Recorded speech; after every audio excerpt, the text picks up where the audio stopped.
Teacher അമ്മയുടെ ഇന്നത്തെ എപ്പിസോഡിലേക്ക് എല്ലാവർക്കും സ്വാഗതം. വീഡിയോ ആദ്യമായി കാണുകയാണെങ്കിൽ സപ്പോർട്ട് ചെയ്ത് സബ്സ്ക്രൈബ് ചെയ്ത് ലൈക്ക് ചെയ്യാൻ മറക്കല്ലേ. റാങ്ക് ലിസ്റ്റിൽ വന്ന വീണയെ മേരിക്കുട്ടി ടീച്ചറും ജോണും വിളിച്ച് അഭിനന്ദിക്കുകയാണ്. മേരിക്കുട്ടി അന്നേരം സരസുവിനോടായി എന്തായി സരസു ബാക്കി കാര്യങ്ങളെന്ന് ചോദിക്കുക. സന്തോഷ് ഇപ്പോൾ ബെറ്റർ ആയിട്ടുണ്ടെന്ന് ടീച്ചറമ്മ പറയുമ്പോൾ വീണ ഇപ്പോഴും അവിടെ പോകുന്നുണ്ടോ എന്ന് മേരിക്കുട്ടി ടീച്ചർ ചോദിക്കുന്നുണ്ട്. പോകുന്നുണ്ട്, കുഞ്ഞിയുടെ ഇടപെടൽ കാരണമാണ് ഇത്രയും മാറ്റം വന്നത് എന്ന് സരസ് പറയുമ്പോൾ ആ ഒരു സെന്റിമെന്റ്സ് വീണയ്ക്കും കാണുമല്ലേ എന്ന് മേരിക്കുട്ടിയും. സന്തോഷിന്റെ ജീവിതം ഇരുട്ടിലായി പോവരുതെന്നൊരു കരുതൽ വീണയ്ക്കുണ്ട് എന്ന് സരസ് പറയുമ്പോൾ അതിന്റെ അലട്ടൽ വീണയ്ക്കും കാണുമല്ലേ എന്ന് മേരിക്കുട്ടി ചോദിക്കുക. എന്തോ ഒരു വിഷമം അവൾക്കുണ്ടെന്ന് സരസ് പറയുമ്പോൾ ജോണിന്റെ കാര്യം ഇനി എന്തെങ്കിലും ആലോചിക്കാൻ സാധ്യതയുണ്ടോ എന്ന് നമുക്കറിയില്ലല്ലോ എന്ന് മേരിയും. അവൾ എന്തൊക്കെയോ ടെൻഷനിലും കൺഫ്യൂഷനിലും മേരി. അവള് ആദ്യമൊന്ന് ഓക്കെ ആവട്ടെ, അതല്ലേ നല്ലതെന്ന് സരസുവും ചോദിക്കുന്നുണ്ട്. അതാ നല്ലത്, ഞാൻ എന്റെ ടെൻഷൻ കാരണം വെറുതെ ചോദിച്ചതാന്ന് മേരി പറയുകയാ. എനിക്കിപ്പോ കൂടുതൽ സംസാരിക്കാനേ പാടാ, അവൾ എന്റെ ചുറ്റുമുണ്ട്. ഞാൻ എന്നാ പിന്നെ വിളിക്കാമെന്ന് സരസു പറയുമ്പോ എന്നാ ശരി, നീ പിന്നെ വിളിക്ക്, എത്തിയതല്ലേ ഉള്ളൂ. ഷായി ചായ എന്തേലും കുടിക്കെന്ന് മേരി പറയുമ്പോ ഓക്കെ പറഞ്ഞ് ടീച്ചറമ്മയും കോൾ വെക്കുകയാ. അപ്പോഴേക്കും അമ്മയോട് ജോണും അമ്മേ വീണയുടെ കാര്യത്തിൽ നമ്മൾ അങ്ങോട്ട് പ്രഷറൈസ് ചെയ്യണ്ട. പിന്നെ വീണ ഇപ്പോ കടന്നു പോകുന്ന ഒരു മെന്റൽ പ്രഷർ അത് നമുക്ക് ഊഹിക്കാവുന്നതല്ലേ ഉള്ളൂ. നമുക്ക് നോക്കാം അമ്മേ, അവരാ കാര്യം ഡിസൈഡ് ചെയ്യട്ടെ എന്ന് പറയുമ്പോൾ മനസ്സിലായി, അത് തന്നെയാടാ ശരിയെന്ന് പറഞ്ഞ് മേരിക്കുട്ടി ടീച്ചർ അവിടുന്ന് പോവുകയാണ്. പിന്നീട് ഭാർഗവനെ കുറിച്ചുള്ള ടീച്ചർ അമ്മയുടെ വിവരണമാണ്. ഭാർഗവൻ സീരിയൽ നടക്കുന്നതിനിടെ ചെയ്ത സിനിമ 8 നിലയിൽ വീണു. കാലങ്ങൾക്കു ശേഷം സിനിമയിൽ ഒരു പുനഃപ്രവേശനത്തിന് നോക്കിയതാ ഭാർഗവൻ. പക്ഷേ വലിയ വീഴ്ചയായിരുന്നു.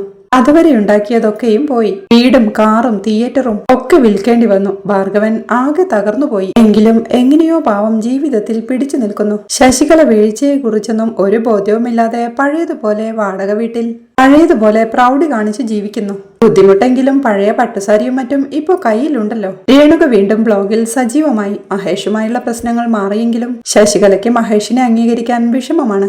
അതുകൊണ്ട് രേണുക മഹേഷിനൊപ്പം പോകുന്നത് ശശികലയ്ക്ക് ഒട്ടും ഇഷ്ടമല്ല. പോയാൽ ശശികല ജീവനൊടുക്കും എന്നൊക്കെയാ ഭീഷണി. ഇതിനിടയ്ക്ക് ഋതുക്കുട്ടനാണ് പെട്ടുപോയത്. ഇഷ്ടമില്ലാത്തിടത്ത് രേണുകയ്ക്ക് വേണ്ടി പരമാവധി അഡ്ജസ്റ്റ് ചെയ്ത് കഴിയുകയാണ് പാവം എന്നുള്ള വിവരണത്തിനൊപ്പം സ്ക്രിപ്റ്റ് വായിച്ചുകൊണ്ടിരിക്കുന്ന ഭാർഗവനെയും സീരിയൽ കാണുന്ന ശശികലയെയും ബ്യൂട്ടി വ്ലോഗ് ചെയ്യുന്ന രേണുകയെയും കാണിക്കുകയാണ്. രേണു ബാൽക്കണിയിൽ വ്ലോഗ് ചെയ്തുകൊണ്ടിരിക്കുമ്പോഴാണ് മഹേഷ് ഋതുവിനെയും കൊണ്ട് തന്റെ കാറിൽ അങ്ങോട്ടെത്തുന്നത്. അവൻ രേണുവിന്റെ മൊബൈലിലേക്ക് വിളിച്ച് രേണു ഋതു എത്തി എന്ന് പറയുമ്പോൾ സന്തോഷത്തോടെ രേണുവും ആണോ ഞാൻ ഇതാ എത്തി എന്ന് പറഞ്ഞ് അവന്റെ അടുത്തേക്ക് ഇറങ്ങി പോവുകയാ. അവളിലിരുന്ന് TV കാണുകയായിരുന്ന ശശികലയും അവളെ ശ്രദ്ധിക്കുന്നുണ്ട്. സംശയത്തോടെ അവർ എഴുന്നേറ്റ് സിറ്റ് ഔട്ടിലേക്ക് ചെല്ലുമ്പോഴേക്കും കാണുന്നത് മുറ്റത്ത് നിന്ന് മഹേഷിനോട് സന്തോഷത്തോടെ ചിരിച്ച് സംസാരിക്കുന്ന രേണുകയാണ്. അവർ ദേഷ്യത്തോടെ അത് നോക്കി നിൽക്കുന്നത് കൂടെയുള്ള ഋതുവും ശ്രദ്ധിക്കുന്നുണ്ട്. അവൻ അച്ഛനെ തോണ്ടി വിളിച്ച് അച്ഛാ CCTV ഓണാണ് കേട്ടോ എന്ന് പറയുന്നത് കേൾക്കെ മഹേഷും സിറ്റ് ഔട്ടിലേക്ക് നോക്കുമ്പോൾ ശശികലയെ കാണുന്നുണ്ട്. എപ്പോഴും ഓണാണ്. മനുഷ്യരെ സ്വസ്ഥതയോടെയും സന്തോഷത്തോടെയും ഇരിക്കുന്നത് ഇഷ്ടമല്ലാത്തൊരു CCTV എന്ന് മഹേഷ് പറയുമ്പോൾ അതെ എന്ന് ഋതുവും സപ്പോർട്ട് ചെയ്യുന്നുണ്ട്. അപ്പോഴേക്കും ഭാർഗവൻ മുറ്റത്തേക്ക് ഇറങ്ങി ചെന്ന് കേറിയിരിക്കും മരുമോനെ എന്ന് പറയുമ്പോൾ അതൊന്നും എല്ലാവർക്കും ഇഷ്ടാവില്ല മാമ എന്ന് ശശികലയെ നോക്കി അർത്ഥം വെച്ച് പറയുന്നുണ്ട് മഹേഷ്. അത് കേൾക്കെ ശശികലയും ദേഷ്യത്തോടെ അകത്തോട്ട് കയറി പോവുകയാ. CCTV മാറി മോനെ എന്ന് ചിരിയോടെ പറയുന്നുണ്ട് മഹേഷ്. കേട്ട് ചിരിയോടെ നിൽക്കുന്ന രേണുവിനോടായി രേണുവിന്റെ പുതിയ വീഡിയോ കൊള്ളാട്ടോ എന്ന് മഹേഷ് പറയുമ്പോൾ ആണോ എന്നിട്ട് ലൈക്ക് ഒന്നും തന്നില്ലല്ലോ എന്ന് രേണുവും. ഋതുവും അച്ഛാ വീഡിയോ ഇഷ്ടപ്പെട്ടാലേ ലൈക്ക് സബ്സ്ക്രൈബ് ആൻഡ് ഷെയർ. അക്കാര്യം അറിഞ്ഞൂടെ എന്ന് ചോദിക്കുമ്പോൾ ചെയ്യാടാ ഋതുക്കുട്ട ചെയ്യാമെന്ന് മഹേഷും. മഹേഷ് യാത്ര പറഞ്ഞിറങ്ങുമ്പോഴേക്കും അവരും സന്തോഷത്തോടെ യാത്രയാക്കുകയാ. പിന്നീട് രാധയുടെ കുടുംബത്തെ കുറിച്ചുള്ള വിവരണമാണ്. ചിറയൂർ സർക്കിളായി വിഷ്ണു ജോയിൻ ചെയ്ത് വൈകാതെ തന്നെ ഇവിടെ ഈ വാടക വീട്ടിലേക്ക് അവര് മാറി എന്നതിനൊപ്പം അടുക്കളയിൽ ജോലി ചെയ്തുകൊണ്ടിരിക്കുന്ന രാധയെയും കാണിക്കുന്നുണ്ട്. അമ്മയെ അവർ നിർബന്ധിച്ച് ഇങ്ങോട്ടേക്ക് വിളിച്ചെങ്കിലും വന്നില്ല. ഓരോരുത്തരും അവരവരുടെ ഇഷ്ടങ്ങളിലും താല്പര്യങ്ങളിലും നിർബന്ധങ്ങളിലുമാണല്ലോ ജീവിക്കുന്നത്. കുട്ടികൾക്ക് സ്കൂളിൽ പോവാനും വിഷ്ണുവിന് സ്റ്റേഷനിൽ പോവാനും ഇതാ സൗകര്യം. അതൊക്കെ സ്വന്തം കാലിൽ നിൽക്കണം, തന്റേതായ ഒരു നീക്കിയിരിപ്പ് വേണം എന്നൊക്കെയുള്ള വാശിയില്ല.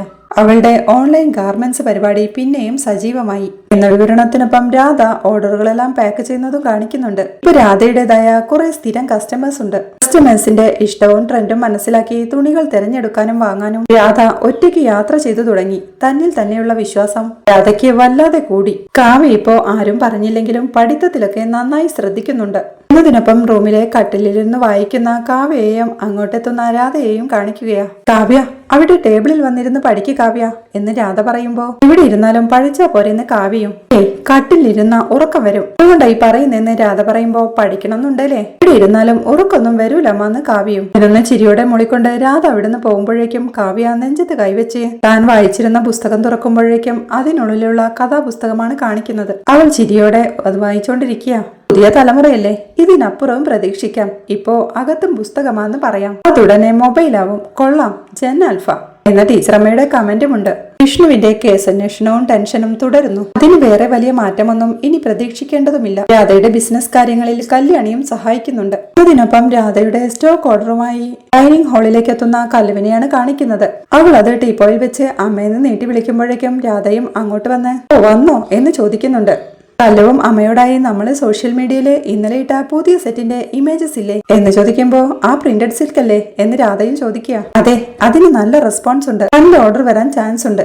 കൂടുതൽ സ്റ്റോക്ക് വേണമെങ്കിലേ ഇപ്പോഴേ വിളിച്ച് പറഞ്ഞേക്ക് എന്ന് കല്ല് ഓർമ്മിപ്പിക്കുമ്പോ എന്നാ ശരി വിളിക്കാം എന്ന് പറഞ്ഞ് രാധയും അകത്തോട്ട് പോവുകയാണ്. സോഷ്യൽ മീഡിയ ബിസിനസിന് വേണ്ടി നന്നായി കല്യാണി ഉപയോഗപ്പെടുത്തുന്നുണ്ട്. മൊത്തത്തിൽ രാധയുടെ ജീവിതം കൂടുതൽ സജീവമായി. പിന്നീട് സ്റ്റേഷനിലേക്ക് പോവാൻ ഇറങ്ങുന്ന വിഷ്ണുവിനെയും ബ്രേക്ക്ഫാസ്റ്റ് എടുത്തു വെച്ചിട്ടുണ്ടെന്ന് ഓർമ്മിപ്പിക്കുന്ന രാധയുമാണ് കാണിക്കുന്നത്. കഴിക്കാനൊന്നും സമയമില്ല. കുറച്ചു നാളായി ഒരുത്തൻ എന്നെ ഇട്ട് കളിപ്പിക്കുക. അവൻ എന്തായാലും ഇന്ന് പൊക്കുമെന്ന് പറഞ്ഞ് വിഷ്ണു പെട്ടെന്ന് തന്നെ വീട്ടിൽ നിന്ന് ഇറങ്ങുകയാ. കാവ്യ സോഫയിലിരുന്ന് പുസ്തകം വായിച്ചുകൊണ്ടിരിക്കുക. മനുഷ്യനോട് നിൽക്കുന്ന രാധയുടെ അടുത്തേക്ക് കല്ലുവെത്തി എത്ര പറഞ്ഞാലും അച്ഛൻ കേൾക്കില്ല. സ്റ്റേഷനും എടുത്ത് വീട്ടിൽ വരുമെന്ന് പറയുമ്പോ അച്ഛനെ ഒരു ഡോസ് കൊടുത്താൽ ഓക്കെ ആവുമെന്ന് കാവ്യ ഓർമ്മിപ്പിക്കുന്നുണ്ട്. എന്തേ കൊടുക്കാത്തെന്ന് കല്ല് ചോദിക്കുമ്പോഴേക്കും ചിരിയുടെ രാധയും അവിടുന്ന് പോവുകയാണ്. അപ്പോഴാണ് സോഫയിലിരുന്ന് ബുക്ക് വായിക്കുന്ന കാവ്യയെ സംശയത്തോടെ നോക്കിക്കൊണ്ട് എന്താണ് ഇത്ര പഠിത്തം, ഇത്ര കഥയാണോ എന്ന് കല്ല് ചോദിക്കുന്നത്. കാവ്യ ഒന്നും പറയാതെ പെട്ടെന്ന് തന്നെ ബുക്ക് മടക്കി വെക്കുകയാണ്. ഇവിടെ രാത്രിയാവുമ്പോ രേണുവിന്റെ വീട്ടിൽ ശശികല സീരിയൽ കണ്ടോണ്ടിരിക്കുക. അതുമായി ഡൈനിങ് ഹാളിലേക്ക് എത്തുന്ന ഭാർഗവൻ ആ ടിവിയുടെ സൗണ്ട് ഒന്ന് കുറച്ച് ശശികല എന്ന് പറയുമ്പോഴേക്കും ശശികലയും സൗണ്ട് കുറയ്ക്കുകയാണ്. അവിടെ റൂമിൽ ഇരിക്കായിരുന്ന ഋതുവും രേണുവിനോടായി അമ്മ പ്രശ്നങ്ങൾക്കൊരു പരിഹാരം കാണാതെ ഇവിടെ ഇങ്ങനെ ചടഞ്ഞിരുന്ന എങ്ങനെ ശരിയാവും? അച്ഛനും അമ്മയും ഇങ്ങനെ രണ്ടിടത്തായി എത്ര നാള് പോകുമെന്ന് ചോദിക്കുമ്പോ എന്ത് ചെയ്യാനാടാ മോനെ, അമ്മ ഇങ്ങനെ വഴിമുടക്കി കയറി നിൽക്കുന്നുണ്ടല്ലേ എന്ന് രേണുവും. ആര് വഴിമുടക്കി നിന്നാലും നിങ്ങൾക്കൊന്ന് ജീവിക്കണമെന്നുണ്ടെങ്കിൽ അതൊന്നും പ്രശ്നമല്ലമ്മ എന്നറിത് ഓർമ്മിപ്പിക്കുമ്പോ മഹേഷേട്ടന്റെ കൂടെ പോയാ കെട്ടി തൂങ്ങി ചാവുമെന്നല്ലേ അമ്മ പറയുന്നത് എന്ന് രേണുവും. അത് അമ്മമ്മയുടെ ഈഗോ കാരണമാ. അല്ലെങ്കിൽ ആരെങ്കിലും സ്വന്തം മോള് ഭർത്താവിന്റെ കൂടെ താമസിക്കുന്നതിന് തടസ്സം പറയൂ? അതും ഇപ്പോ പഴയ പോലെയൊന്നും അല്ലല്ലോ കാര്യങ്ങള്. അച്ഛനിപ്പോ നാട്ടിലെ വലിയ ബിസിനസ്മാൻ അല്ലേ, എല്ലാ സൗകര്യങ്ങളും ഉണ്ട്. അപ്പൂപ്പന്റെ ബിസിനസ്സും പൊട്ടി കടവും കയറി വീടും കാറും എല്ലാം കൊടുത്തു. ഈ വാടക വീട് വരെ എത്തിയില്ലേ? എന്നിട്ടും അമ്മമ്മയുടെ അഹങ്കാരവും ഗമയും ഒക്കെ കുറഞ്ഞോ എന്ന് ഋതു ചോദിക്കുമ്പോ ഞാൻ എന്ത് ചെയ്യും ഋതു? ഞാൻ പോയിട്ട് ഇനി അമ്മമ്മ എന്തേലും കടുങ്കൈ ചെയ്താ ഇനിയുള്ള കാലം മുഴുവനും എനിക്ക് സങ്കടമാവുമെന്ന് രേണു ടെൻഷനോടെ പറയുമ്പോ ഇതൊക്കെ ജയിക്കാൻ വേണ്ടി പറയുന്നതാ. അതും കേട്ട് ഇവിടെ ചുരുണ്ടുകൂടി അമ്മയുടെ ലൈഫ് കളയരുത്. ഇപ്പൊ എന്നെ വിളിച്ച് ഇവിടെ കൊണ്ടാക്കേണ്ട ഒരു കാര്യവും അച്ഛനില്ല. അമ്മയെ വിചാരിച്ച് മാത്രമാ ഞാൻ ഇവിടെ നിൽക്കുന്നത്. എനിക്കിവിടെ ഒട്ടും പറ്റുന്നില്ലമ്മ. അമ്മമ്മയുടെ കാര്യം ആലോചിക്കുന്ന പോലെ എന്റെ കാര്യവും എന്റെ ബുദ്ധിമുട്ടും കൂടി ആലോചിക്കണം എന്ന് ഋതുവും ഓർമ്മിപ്പിക്കുന്നുണ്ട്. അതെനിക്ക് അറിയാട ഋതു, എല്ലാം ശരിയാവും, നമുക്ക് നോക്കാമെന്ന് രേണുവും. അങ്ങനെയൊന്നും ശരിയാവില്ലമ്മ, നമ്മൾ ശരിയാക്കിയേ പറ്റൂ. അച്ഛനും അമ്മയും ചേർന്ന് പോവാനല്ലേ അന്ന് രണ്ടാളും കൗൺസിലിങ്ങിനൊക്കെ പോയി എല്ലാ പ്രശ്നവും പരിഹരിച്ചത്. അതെന്തിനായിരുന്നുവെന്ന് ഋതു ചോദിക്കുന്നുണ്ട്. നീ പറയുന്നതൊക്കെ നേരാടാ, പക്ഷേ ഞാനിപ്പോ ആകെ കുരുങ്ങിയ മട്ടില്ല എന്ന ടെൻഷനോടെ രേണുവും. ഇനി ഒരു വഴിയേയുള്ളൂ, അതത്ര എളുപ്പമല്ലെന്ന് ഋതു പറയുമ്പോ എന്താടാ അതെന്ന് രേണുവോ. അന്ന് അമ്മയും അച്ഛനും ചെയ്ത പോലെ അമ്മമ്മയ്ക്കും ഒരു കൗൺസിലിംഗ് കൊടുക്കണം എന്ന് ഋതു പറയുമ്പോ അത് നേരാ, അതിൽ ചിലപ്പോ നിന്റെ അമ്മമ്മ നേരെയാവുമെന്ന് രേണുവും. അമ്മമ്മയ്ക്ക് ചെറിയ കൗൺസിലിംഗ് ഒന്നും പോരാ, അതിലൊന്നും ഒതുങ്ങുന്ന ആളുമല്ല അമ്മൂമ്മ എന്ന് ഋതു പറയുമ്പോ ബോസിന്റെ ഒരു പാര എന്ന് പറഞ്ഞ് രേണു ആലോചനയോടെ ഇരുന്ന് ബോസിന്റെ ഒരു പരിപാടി ഉണ്ട് മോനെ, വിധം ബാധയും കിളിയും ഒക്കെ ഓക്കെ ആവും എന്നവൾ പറയേ ആണോ? അത് ശരിയായില്ലെങ്കിൽ വേറെന്തെങ്കിലും വഴി നോക്കാം, അല്ലാതെ നിന്നാ ഇങ്ങനെ പോവേയുള്ളൂ എന്ന് ഋതുവും പറയുന്നുണ്ട്. മഹേഷേട്ടനോടൊന്ന് പറഞ്ഞു നോക്കാമെന്ന് രേണു പറയുമ്പോ അച്ഛൻ പരമാവധി അഡ്ജസ്റ്റ് ചെയ്താ പോകുന്നേ, ഇനിയും അച്ഛനെ ഇട്ട് പരീക്ഷിക്കരുതെന്ന് ഋതു പറയുന്നുണ്ട്. രേണുവും അവന്റെ കൈ കവർന്നെടുത്ത് നീയേ ഞങ്ങളുടെ പ്രശ്നങ്ങൾക്കിടയിൽപ്പെട്ട് വല്ലാതെ ബുദ്ധിമുട്ടുന്നുണ്ടെന്നറിയാം, എല്ലാം നമുക്ക് ശരിയാക്കാം ഋതു, എന്റെ മോൻ സമാധാനിക്കുക എന്ന് രേണു ആശ്വസിപ്പിക്കുമ്പോഴേക്കും പുറത്തുനിന്ന് സീരിയൽ കണ്ടുള്ള ശശികലയുടെ ചിരികൾക്ക് ഋതുവും ഡൈനിങ് ഹാളിലേക്ക് ഇറങ്ങിച്ചെന്ന് റിമോട്ട് എടുത്ത് ആ TV ഓഫ് ചെയ്യുകയാ. അവൻ റിമോട്ട് വെച്ച് പോവാൻ തുടങ്ങുമ്പോഴേക്കും ദേഷ്യത്തോടെ ശശികലയും ഡാ നിക്കട അവിടെ എന്ന് പറഞ്ഞ് വിളിച്ചു നിർത്തുന്നുണ്ട്. അമ്മമ്മയുടെ ഹാപ്പിനെസ്സിന് ഒരു കുറവുമില്ല. ടിവിയും കണ്ടിങ്ങനെ ചിരിച്ചാ മതിയല്ലോ. ബാക്കിയുള്ളവരുടെ ലൈഫൊന്നും അമ്മമ്മയ്ക്ക് ഒരു പ്രശ്നവുമല്ല.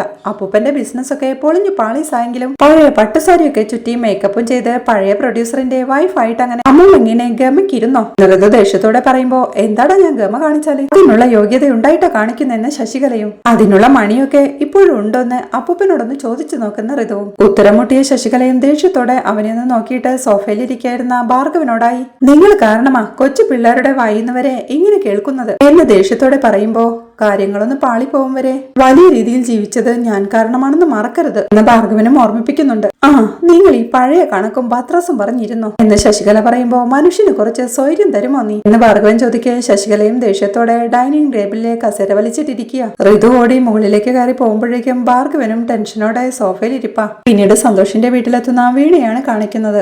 സന്തോഷ് അവിടെ ഡൈനിങ് ഹാളിൽ സോഫയിൽ ബുക്ക് വായിച്ചുകൊണ്ടിരിക്കുക. അവൾ അങ്ങോട്ട് ചെല്ലുമ്പോഴേക്കും അതെ പുതിയ പുസ്തകം എന്തെങ്കിലും കിട്ടിയോ വീണ എന്ന് സന്തോഷ് ചോദിക്കുന്നുണ്ട്. ഓൺലൈനിൽ കുറച്ച് ഓർഡർ ചെയ്തിട്ടുണ്ട്, ഇന്നോ നാളെയോ വരും എന്ന് വീണ പറയുമ്പോ വരട്ടെ നന്നായി ഇന്ന് സന്തോഷും. അപ്പോഴേക്കും നടേശനും അങ്ങോട്ടെത്തി. ഇപ്പൊ എപ്പോഴും വായനയാ മോളെ എന്ന് പറയുമ്പോ വീണയും എഴുന്നേറ്റ് ചെന്ന് അത് നല്ലതാച്ച എന്ന് പറയുന്നുണ്ട്. ഇതും വായിച്ച് ഇവിടെ തന്നെ ഇങ്ങനെ എപ്പോഴും അടച്ചിരുന്നാൽ എന്താവും എന്ന് നടേശൻ ചോദിക്കുമ്പോ സന്തോഷേട്ടനിടയ്ക്ക് സന്തോഷേട്ടന്റെ ലൈബ്രറിയിലേക്കൊക്കെ ഒന്ന് പോ എന്ന് വീണ പറയുന്നുണ്ട്. അവിടെ പോയിട്ടും വലിയ കാര്യമൊന്നുമില്ല, അവിടുത്തെ മിക്ക ബുക്സും ഞാൻ വായിച്ചതാന്ന് സന്തോഷം. വായിക്കാനല്ല, നേരത്തെ അവിടുത്തെ പ്രവർത്തനങ്ങളിൽ സന്തോഷേട്ടൻ ആക്റ്റീവ് ആയിരുന്നില്ലേ, അതുപോലൊന്ന് ആക്റ്റീവ് ആവുന്ന വീണയും. അങ്ങോട്ടൊന്നും എനിക്ക് ഇറങ്ങാൻ വയ്യ വീണ, ഭയങ്കര മടുപ്പാണെന്ന് സന്തോഷ് പറയുമ്പോ ഇറങ്ങിയാൽ ആ മടുപ്പ് മാറും എന്ന് വീണ പറയുന്നുണ്ടെങ്കിലും സന്തോഷ് അത് മൈൻഡ് ചെയ്യാതെ ബുക്ക് വായിച്ചോണ്ടിരിക്കുക. പിന്നെ സന്തോഷേട്ടാ പ്രൈമറി ടീച്ചേഴ്സിന്റെ റാങ്ക് ലിസ്റ്റ് വന്നു, റാങ്ക് ലിസ്റ്റിൽ ഞാനും ഉണ്ടെന്ന് വീണ പറയുമ്പോ ബുക്കിൽ നിന്ന് മുഖമുയർത്തി എത്രയാ റാങ്ക് എന്ന് സന്തോഷം ചോദിക്കുന്നുണ്ട്. 21 എന്നവൾ പറയേ ആഹാ നല്ല റാങ്ക് ആണല്ലോ, പെട്ടെന്ന് തന്നെ നിയമനം നടക്കുമെന്ന് സന്തോഷ് പറയുമ്പോ നടന്ന മതിയായിരുന്നു. വീണ പറയുമ്പോഴേക്കും മോളെന്ന് വിളിച്ച് മണിയും അങ്ങോട്ടെത്തുകയാണ്. നടേശനും മണിയോടായി മണി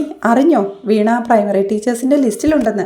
സന്തോഷത്തോടെ ആണോ എന്ന് ചോദിക്കുമ്പോ അതെ, അന്ന് അമ്മ എനിക്ക് ജോലിയില്ലെന്നും കള്ളത്തരത്തിലൂടെ ജോലി നേടിയെന്നും പറഞ്ഞ് എന്തുമാത്രം തള്ളി പറഞ്ഞതാ, ഉള്ളു പൊള്ളിയതാ അമ്മയാന്ന്, ശരിക്കും വിഷമം തോന്നിയെന്ന് വീണ ടെൻഷനോടെ പറയുമ്പോ അതൊന്നും ഉള്ളിൽ വെക്കില്ലേ മോളെ, എനിക്ക് പറ്റിയൊരു തെറ്റാ അത്, എന്റെ വിവരക്കേട്, നീ അതൊക്കെ പുറത്ത് മാപ്പു തരണം. നിന്റെ മനസ്സ് വേദനിപ്പിച്ചതിന് ഈ അമ്മ ഇപ്പോ അത്രയ്ക്ക് കിടന്ന് വിഷമിക്കുന്നുണ്ട്, നിനക്കറിയാലോ, നീ ഇനി ഇത് പറയല്ലേ മോളെ എന്ന് പറഞ്ഞ് സങ്കടത്തോടെ കൈകൂപ്പി മാപ്പ് പറയുകയാ മണി. പിന്നെ ഞാൻ പലതവണ പറഞ്ഞതാണ്, എങ്കിലും വീണ്ടും പറയാ, പെറ്റ വയറിന്റെ പിടച്ചിലായിട്ട് എടുത്താ മതി, കുഞ്ഞൂട്ടനെ കൈവിടല്ലേ മോളെ എന്ന് സങ്കടത്തോടെ മണി പറയുന്നിടത്താണ് ഇന്നത്തെ എപ്പിസോഡ് അവസാനിക്കുന്നത്.